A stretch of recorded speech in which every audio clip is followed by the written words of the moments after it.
안녕하세요. 느린발탁구TV의 박상수 코치입니다. 자, 이번 시간에는 제 주특기 드라이브죠. 카운터 드라이브에 대해서 한번 설명을 드려보려고 합니다. 사실은 예전부터 카운터 드라이브에 대해서 얘기를 좀 많이 해주셨는데, 사실은 이 부분을 어떻게 설명할지 사실은 고민이 좀 많아갖고 4년 동안 제가 유튜브 영상을 찍고 하면서도 아직도 카운터 드라이브에 대해서 영상을 사실은 못 올리고 있었습니다.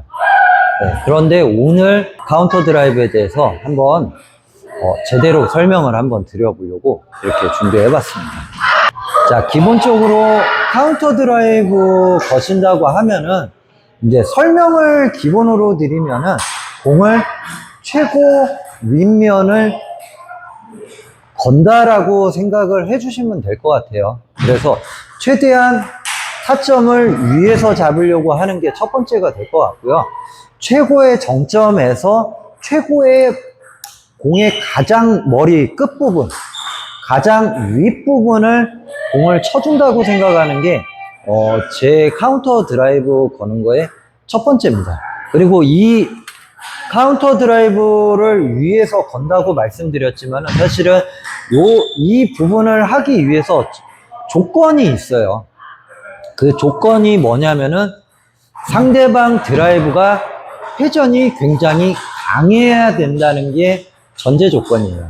사실은 뭐 카운터 드라이브도 두껍게도 걸 수 있고 뭐 위에서도 걸 수 있고 뭐 이렇지만은 제가 거는 카운터 드라이브는 스핀이 상당히 많이 먹어오는 볼에 대한 카운터 드라이브가 대부분이에요.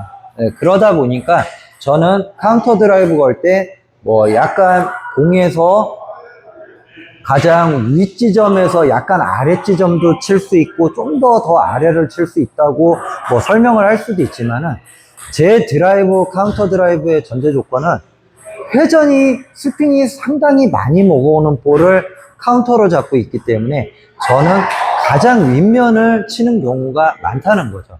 그래서 제 예전 영상 보면은 제 백서브의 영상이 많았던 이유 중에 또 하나가 제 백서브가 상당히 많이 깎여요.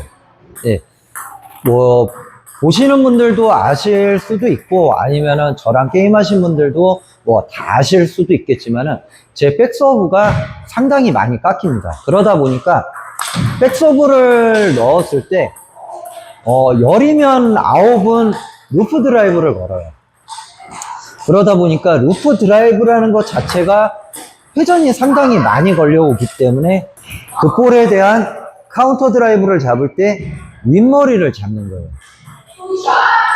그래서 카운터 드라이브의 저의 전제 조건은 커트가 많이 먹는 볼을 줘서 상대방이 루프 드라이브를 걸게 만든다예요.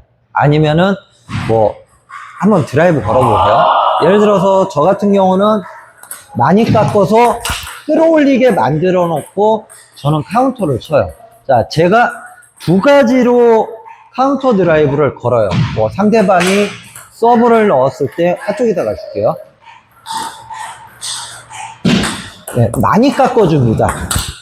마찬가지로 조건은 제 서브가 됐던 제 커트가 됐던 이 커트 양이 굉장히 강하게 걸리게 가서 상대방이 전진 드라이브가 아닌 루프 드라이브를 걸게 만들어서 그 볼에 대한 카운터 드라이브를 거는 거예요. 그러다 보니까 제가 얘기하는 카운터 드라이브가 저는 위에서 칩니다라고 얘기를 드리면은 대부분 분들이 위에서 치다 보면 네트에 많이 걸린다 뭐 이런 얘기들을 많이 하시는데 이게 전제 조건이 루프 드라이브가 걸려오는 전제 조건이 아닌 경우가 많아서예요. 사실은 루프 드라이브가 상당히 많이 걸려오면은 웬만하면은 위에서 딱 쳐갖고 네트에 걸릴 확률이 생각보다 그렇게 많지가 않아요. 근데 여기에서 주의해야 될 상황은 있어요. 하다가 헛스윙이 날 수가 있어요. 아무래도 공을 가장 맨 위에 머리를 치다 보니까 빗 맞을 확률도 많고 그래요. 그래서 저라고 뭐 처음부터 카운터 드라이브를 잘 걸었던 건 아니기 때문에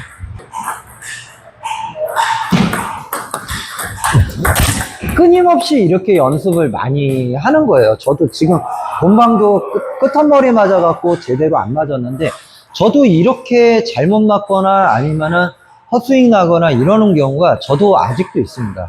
그렇게 카운터 드라이브를 많이 치고 있는데도. 그래서 개인적으로 카운터 드라이브를 지속적으로 뭐 많이 건다고 좋다고 보기는 사실은 어려워요.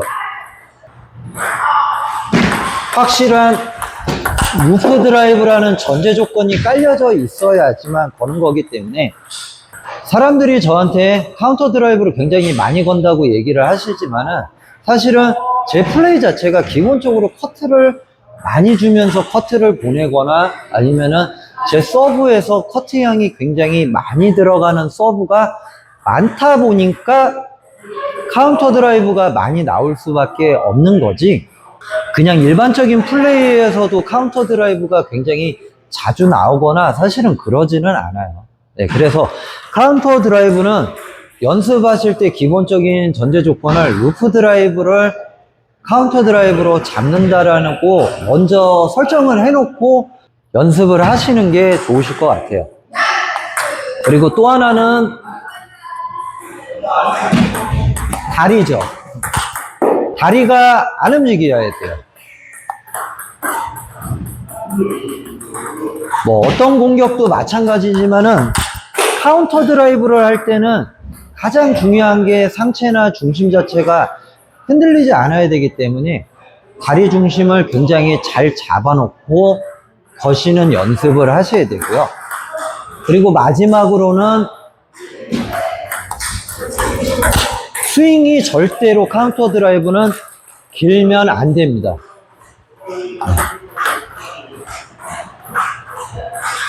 물론 감각적으로 이런 식으로 카운터 드라이브 거는 분들도 있겠지만은, 제 카운터 드라이브 같은 경우는 스윙이 굉장히 짧아요.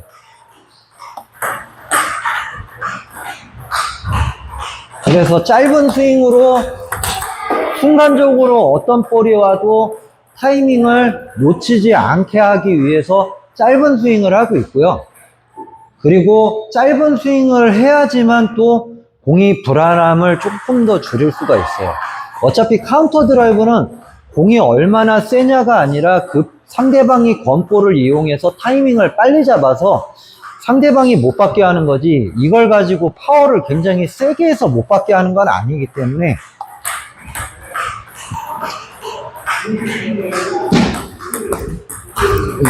짧은 스윙으로 타이밍을 잡아준다, 이렇게 설명드릴 수 있을 것 같습니다.